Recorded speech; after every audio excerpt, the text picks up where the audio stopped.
Don't you sing those songs in your nightclub act called My Daddy Was My Mommy while gazing longingly at a tangled string of pearls. Pearls are for ladies. Is it just me, or are Butterscotch and Beatrice a cautionary tale on why no-fault divorce should be normalized? Will them and Mrs. Doubtfire? What? I already talked about Beatrice. It's only fair. Hi, I'm Kitty Monk, and I'm here to talk to you about Bojack Horseman, or more specifically, Butterscotch Horseman. Bojack's father, who unlike the rest of the family, actually seems to have a normal horse name. I was gonna say maybe it's a class thing, like how in The Handmaid's Tale, all of the lower class girls have super sounding normal names like Becca, then you get rich kids like Agnes, which is a pretty name, or freaking Shunanamite.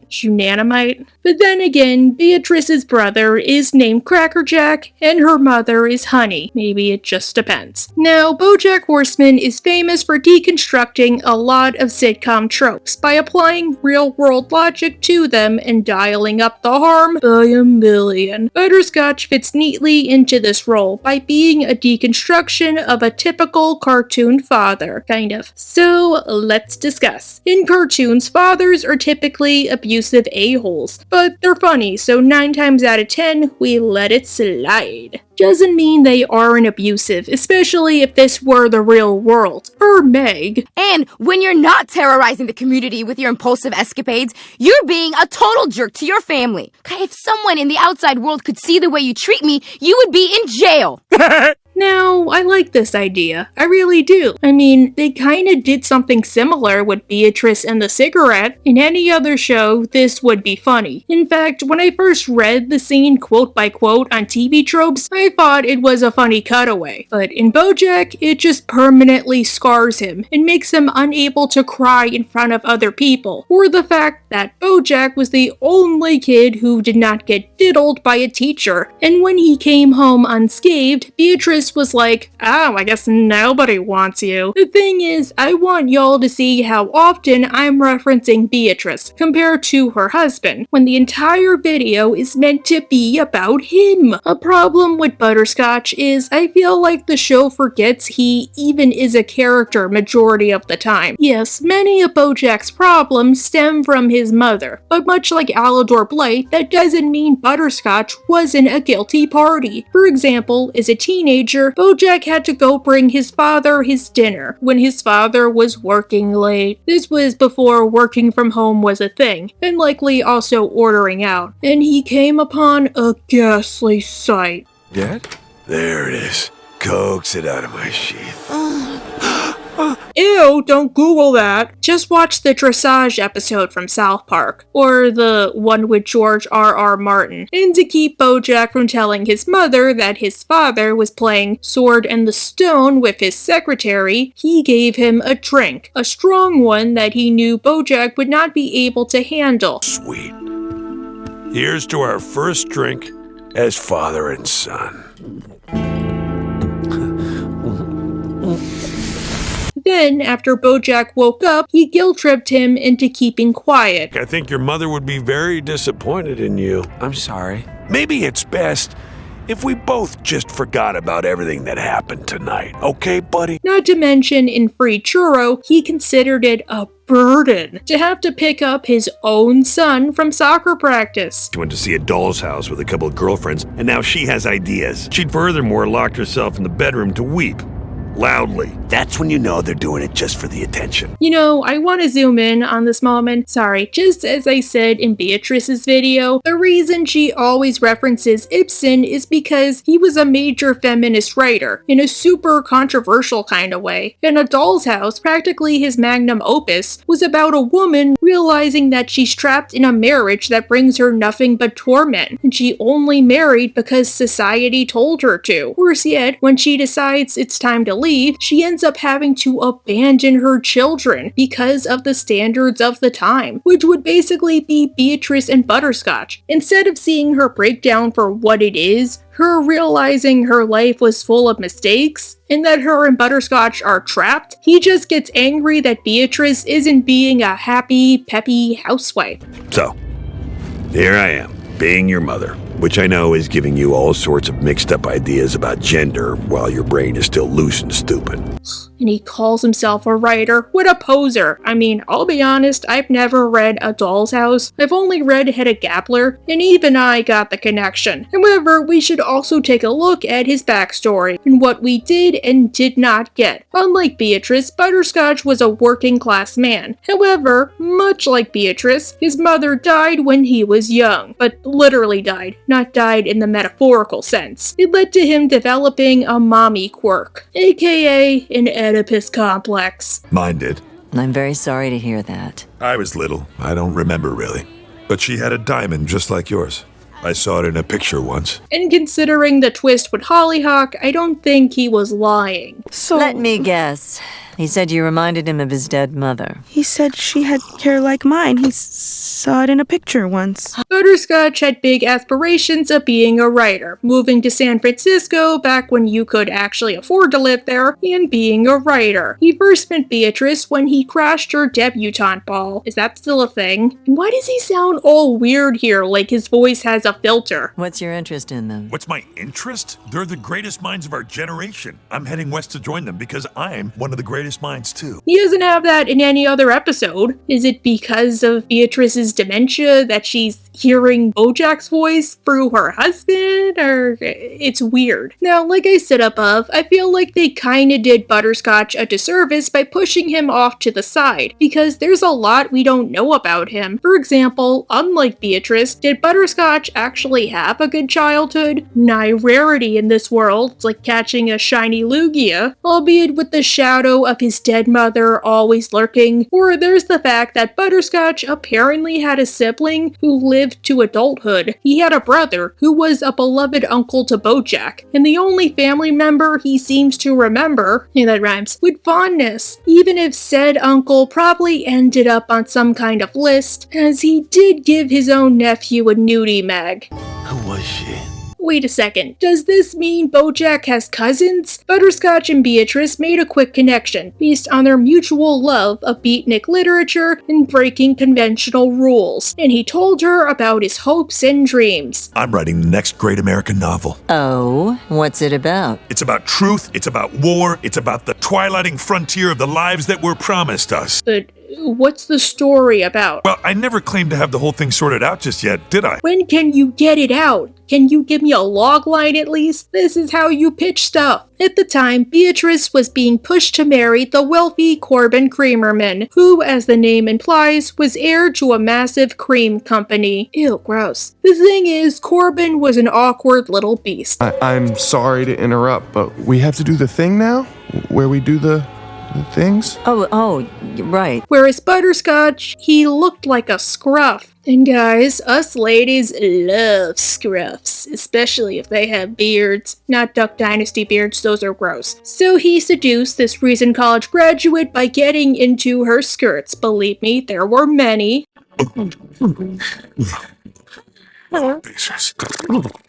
Ew. As to be expected, Butterscotch only meant for this to be a one-time thing, and Beatrice probably assumed the same, just a way to have fun, and despite her father. Too bad that while Beatrice is a Barnard-educated young woman, nobody told her that if you do the nasty without protection, the chances of you getting pregnant, the worst transmitted disease of all, practically skyrocket. Obviously, Beatrice has to go tell this dude that she's now carrying his spawn. Speaking of, it's practically Elmo's adventure. I had to look you up in the phone book. The number you gave me was to a pizza parlor in Brownsburg. What? Are you sure? Aw, like father and son. Butterscotch denies the allegations. Maybe you have a cousin who has a friend who knows a doctor who can take care of such inconveniences. I'm happy to do the gentlemanly thing and pay for the cab fare. Oh, but not for the actual procedure. Take responsibility for your actions. Surprised you don't know these doctors by name. As it's the 60s, Beatrice refuses to do this for a variety of reasons. The fact that abortion is still illegal and or stigmatized in most of the US, including Michigan, so it would be hard to find a place that can do it safely, or that she can't just give away away Bojack without a massive scandal, or the fact that adoption wasn't really a thing back then, or that she still has the trauma of her father tossing her baby doll into the fire, as babies are indeed on the level of dolls. No, I can't. Well, that doesn't leave us with very many options. Meaning that the only option is to marry Butterscotch. So they headed west, towards a town that could accommodate 3 horses. Oh yes, I think I have heard this story. They got a small house in San Francisco, near the bookstore. Oh, it hurts. It hurts so much. The pair move west in order to seek out their fortunes. The thing is, while Beatrice idolized the working class, it's a lot different living it. The baby's hungry. I tried. He won't eat. I don't know what he wants. Well, can you figure it out? If I don't sleep, how can I work to support you and the child? Butterscotch's job doesn't allow them to have a nanny to keep night watch over Bojack, or a maid to do everything else for her, and, Butterscotch actually has to work, as it takes time to sell anything when you're a writer, and even then, 98% of the time, it's not always enough to live on. I mean, 2023 was the first time I was able to do YouTubing full-time, and I was doing this since the summer of 2020. Whenever pressed by his wife, Butterscotch always had an excuse. Well, if Squirrel and Getty and his horde of commie, liberal, Jew-loving rejects knew what good writing was, I'd be able to sell something. Oh, so they're all wrong, and you're right. Now, this makes me wonder, could Butterscotch not sell anything because he was awful at writing, or couldn't form his own identity as a writer, and just use the excuse of, these writers are way too close-minded for their own good? Or could he not sell anything because his values did not align with them? Which I don't think would be a problem. As a writer, I think it's okay to have views that differ from other people, so long as you explain yourself properly or don't go too far. Most people don't care in those cases. Plus, it's fun to have new perspectives and appreciate other viewpoints. Really, I feel like the main reason Butterscotch could not sell anything is because he could not adapt. When you're a writer, the only way you survive is by adapting to new circumstances, changes, what people want now versus what they need. Maybe if the goddamn baby wasn't crying all the time, I could finish the goddamn novel. I'm not a baby, I'm 6. Yes, wah, gaga, go, go. I'm forming sentences. And don't say he was too busy. Faulkner wrote As I Lay Dying during the hours of midnight to 4 a.m. over the course of 6 weeks, and this was on top of working a 12-hour shift shoveling coal. At work, he would write the novel during his breaks. If Butterscotch wanted to write, he could. It might have been hard, but a dream is worth fighting for. Sorry, this was a huge rant for me. I didn't mean to. The thing is, the pair sort of had an out. Joseph, while he was probably pissed that his daughter defied him and got defiled, and had his business plans ruined, he wanted to give Butterscotch a corner office job at Sugarman West, which would have a bunch of benefits. I'll take the corner office with the company car, 6-figure salary, and 4 weeks paid vacation. Lucky. Unfortunately, Butterscotch constantly rejected it, and stubbornly clung to his values. But if my novel becomes bad because I no longer remember what it's like to be working class, we'll know of whom to be blamed. Butterscotch, this could have been a novel right here. That's research. Man wants to rise to greatness. He becomes rich, and in the process, he loses his values and identity. See, it's kinda like Gatsby. As a result, and because the idea of them divorcing is as alien as the Na'vi, they spend years and years living in blissful toxicity, like the poison pit that turned the Joker into cracked out Jared Leto. Eventually, after a massive argument, Butterscotch takes the job. Oh. I know. Now, like I said above, Butterscotch was often an abusive a-hole to Bojack. For example, he imparted on his son, You and the black hole that birthed you conspired to ruin it for me. What am I supposed to do now? Just go back to writing? I'm out of the zone now. The whole day's shot. Wow, that's the right thing to teach a child. How dare you make your own sandwich? Or any of these season 1 moments. In this world, you can either do things the easy way or the right way. You take a boat from here to New York. You gonna go around the Horn like a gentleman or cut through the Panama Canal like some kind of Democrat? What if I take a plane? You go around the horn the way God intended. Ouch, you're lucky this was the 60s and or 70s, or I would call the cops on you. But I feel like this is the extent of what they did with him and Bojack. As an adult, Bojack has like zero relationship with his father, even before his father's death. When he got cast on Horsing Around, he invited his mother to the taping, not his father, and we did not even get an excuse like, oh, your father was too busy writing or something like that. I don't know if they thought maybe Beatrice was the more interesting candidate to give extra focus, or she was more present in her son's life, so she makes the most sense, but hey. Or maybe it would be awkward to basically have a full-on episode of Will Arnett talking to himself, just saying, look at Crimson and Moxie. But it's weird almost everything else we know about Butterscotch comes up in the background. The only time I think he ever gets extra focus is in season 4 and maybe kind of season 5. After Bojack moved out, his parents hired a maid named Henrietta. Henrietta, will you help me pack this? I want to bring it to my son. Oh, that's so nice. I love a good painting. It's like TV without all the talking and movement. Henrietta? Why does that name sound familiar, besides the golf chick from South Park? Oh yeah, she was the first wife of Philippe, the Duke of Orleans, although not as famous as Liselotte. As a middle-aged grown-up, it seems like Butterscotch became disillusioned with writing. I never cared for the aesthetic arts. Dulls the senses. Art should be straightforward and utilitarian, like my novel. That sounds stupid. What are you, writing Wikipedia articles? The thing is, not trying to defend Butterscotch, but it seems like part of him mellowed out with age. He's still a piece of sugar honey iced tea, don't get me wrong, and I don't feel sorry for him, but it's still worth mentioning. For example, he tries to tell Beatrice to lay off insulting Henrietta. You could be nicer to her. No one's ever nice to me. Why should I be nice? Beatrice. Obviously, it's because he's trying to get in her pants, even if she's wearing a skirt. What, does he use panties as wall decorations? Holy crap, he really is a more lustful version of Crimson. As a matter of fact, she is studying for nursing. I know. I can hear your flirting through the wall when you're supposedly working on your novel. I bet you think she's falling in love with you. And fun fact, according to the first draft of this episode, after Beatrice came home from dropping the painting off at Bojack's, she was supposed to find the pair doing it on their couch. Ew, that would be so uncomfortable. I mean, he's a horse, that must be like doing it in the shower. Sometime later, Butterscotch came to tell Beatrice, I gummed things up. was it with Corbin Creamerman family brand cream? As it turns out, Butterscotch got Henrietta knocked up a chimney. The girl went and got herself pregnant. Oh, she got herself pregnant. Well, yes, she tripped and fell on top of him, and he was so shocked that stuff just happened.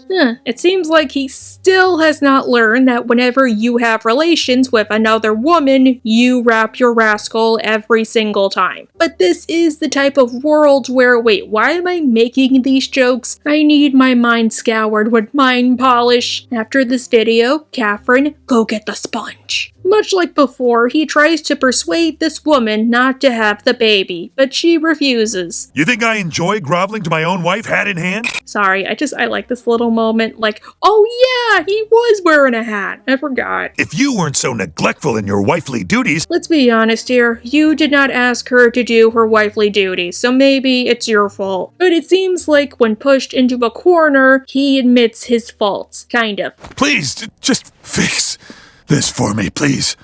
I know you hate me, B.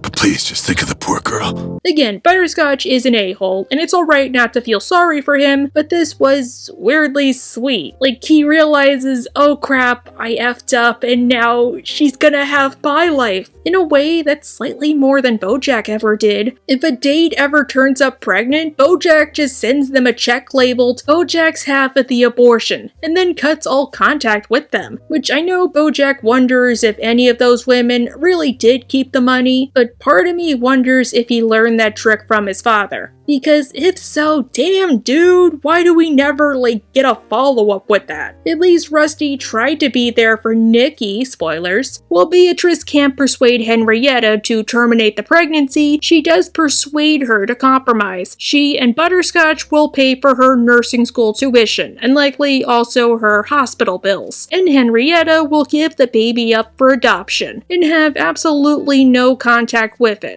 You think you want this, but you don't. Not like this. Mrs. Horseman. Don't throw away your dreams for this child. Don't let that man poison your life the way he did mine. Still, I wonder how much Butterscotch knew about this. Did Beatrice say, "Don't worry, I took care of it"? Did he agree to pay for Henrietta's silence, or was Beatrice doing it under the table? Bojack did say that apparently Butterscotch frittered away Beatrice's inheritance, hence why she had to move into a nursing home. Maybe having to support Henrietta and maybe other women was part of it. Later, when we see Henrietta have her baby, who turns out to be Hollyhock, only Beatrice is there. Did he not care? Was he in the waiting room? Did he not know? Or did he not go in because back in his day, giving birth was women's work, and men had to stay outside? We do see that Butterscotch's name was on the birth certificate, and said birth certificate has Hollyhock be called Girl Horse, which some of you have said likely wasn't Beatrice being spiteful. It's just what happens when a baby is automatically given up for adoption. Heck, how much did Beatrice and Butterscotch know about Hollyhock afterwards? Did Beatrice just give her to an adoption agency? Did they arrange for her to be adopted when Henrietta was pregnant? Did either know that Hollyhock was going to be given to a polyamorous group of men? Which, considering how Butterscotch is super conservative, would likely be his worst nightmare. But we do get one swan song from Butterscotch. Remember how I said Butterscotch was obsessed with writing his novel, despite not being very good at it? When I realized I was on a good run with my novel, I had this really interesting sentence that kept going for pages and pages, and I thought about how rare it is to really get in the groove like that. Well, per Free Churro, he eventually finished it and published it, titled The Horse That Couldn't Be Broken. Finally, his life would be worth something, right? All of those sacrifices. Well, no. His book was an instant failure, and on a personal level, his own son refused to read it. And I guess I know why it wasn't successful. While not every novel is a huge success, there were likely also personal reasons for it. Butterscotch is a stubborn person, and I wouldn't be surprised if he spent years writing this novel without changing a single thing. Story-wise, character-wise, moral-wise. And keep in mind that he was writing this novel for decades, at least probably his entire adult life. Locking yourself in your study for the night know to what? chip away at your never-ending goddamn novel. Once again, one of the most valuable skills in a writer's toolbox is adaptation, especially to the changing times. What might be groundbreaking 50 years ago is dated nowadays. Butterscotch's book likely wasn't a throwback to the beatniks or old American novels. It was designed to be the next American novel, after all the American novels were written. And after, to most people, they're only good as high school analysis. And as we saw, his ideals did not appeal to those audiences. On top of that, Butterscotch spent no time trying to develop an audience of his own, either through short stories or, once again, networking or collaborating with other writers. Eventually, Butterscotch got a newspaper to review his novel, and much to his shock, it got torn to shreds. And this devastated him, which is another thing. Sorry if I keep ranting about these parts, but kinda like Diane, I find this super relatable. When you're a writer, you have to accept the fact that not everybody is going to like you. I mean, you should accept that regardless of your career, but as a writer, this is a major lesson. And that's okay. I will be honest, I'm somebody who really hates getting criticized, but I recognize that, one,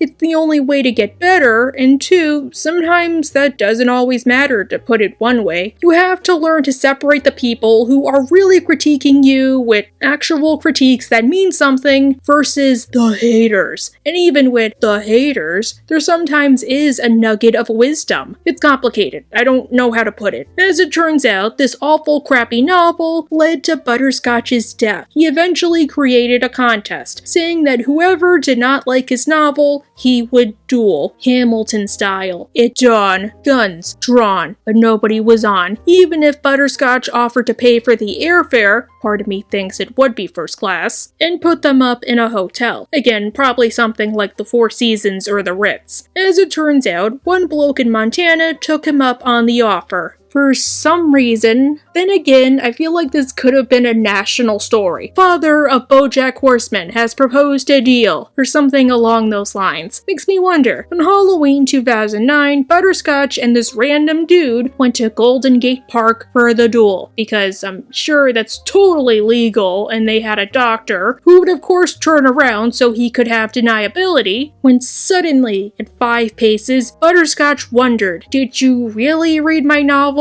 Then boom! He fell, bashed his head on a rock, and died. And things only got worse from there. Butterscotch was dead, and everything was worse now. One idea I feel like they could have done, which never really comes up, was show Butterscotch's feelings about Bojack being rich and famous, while Butterscotch only got the rich part. And while Bojack worked to get famous, Butterscotch was essentially handed his money on a silver platter. Nepotism! Did Butterscotch feel jealous of his own son? Angry that Bojack was taking part in liberal, commie, Jew-loving television, hence why they never really talk? Did Butterscotch think that his son could promote the book for him, and that's why Bojack never read it? Oh, you're only paying attention to me now because you want something, don't you? Heck, maybe we can talk about the irony that Butterscotch spent his entire adult life trying to write a book, and he got 0 recognition, whereas Bojack got his fame back from a book that he did not even write, and was open about the fact it was ghostwritten. And on top of that, he won numerous awards, including a Golden Globe. What I find most ironic about this situation, despite everything I just mentioned, is that Butterscotch died being reminded of his own son's success. Per Beatrice, the TV in his hospital room was playing an episode of Horsin' Around. In the episode I saw, you walked in on your daughter in the shower. That episode got us into the TV Guide Cheers and Jeers column. We did not get a cheers. If that's karma, I don't know what is. Now, one theory that persisted prior to season 6 was that we would get more Butterscotch moments. After all, as Bojack was going into rehab, he would use the extra free time to read his father's book, and we would learn more about Butterscotch and likely his feelings towards Bojack through this novel. That never happens, and I guess I can see why, for everything I just said. Still, we do get a flashback in the form of the alcohol scene, which I am not going to replay. I have standards. Finally, there is one part about season 6 I guess we can finish off with. When Bojack is having his dying dream, he sees Secretariat at the dinner party, with the voice of Butterscotch coming out. Sorry I'm late. Did I miss the show? There he is! There's our guy! Dad! You didn't miss a thing. It's not like we have anywhere to be. As it turns out, Butterscotch was always distant from his son, and the reason Bojack loved Secretariat was because he would pretend that was his father. You can do that? And fun fact, originally Secretariat was meant to be voiced by John Krasinski, his original voice actor, but they weren't sure if they could get him back, so they had Butterscotch's voice actor read for the role, and they liked it so much that they incorporated it, which I think we can all agree is way better. Before the big show, Butterscotch Secretariat, or Buttertarian, ends up telling Bojack, I cared. No, you never cared. You think I didn't care because I put up walls. But I cared so much, Bojack. About you. I cared so much. Yeah, is this true? It's established that this episode is Bojack's mind trying to ready him for death. This is probably what Bojack always wanted to hear. I do think, in a way, Bojack's father did care about him. but the resentment trumped it. Regardless, guys, this was Butterscotch Horseman, a character that his own show and audience forgot. I do think he did his job, and he did it well. Heck, I've seen a few of you comment that maybe him being out of focus was the point. He was so distant to Bojack that he was distant to us, the viewers. Like us, Bojack wanted to know his father, to be close to him, but instead, he was shut up in his room, writing and drowning in a sea of alcoholism. Anyhow, bye! And sorry if I did not make any Raleigh jokes. I wrote and recorded this before I left. But it was fun, bye! Thank you!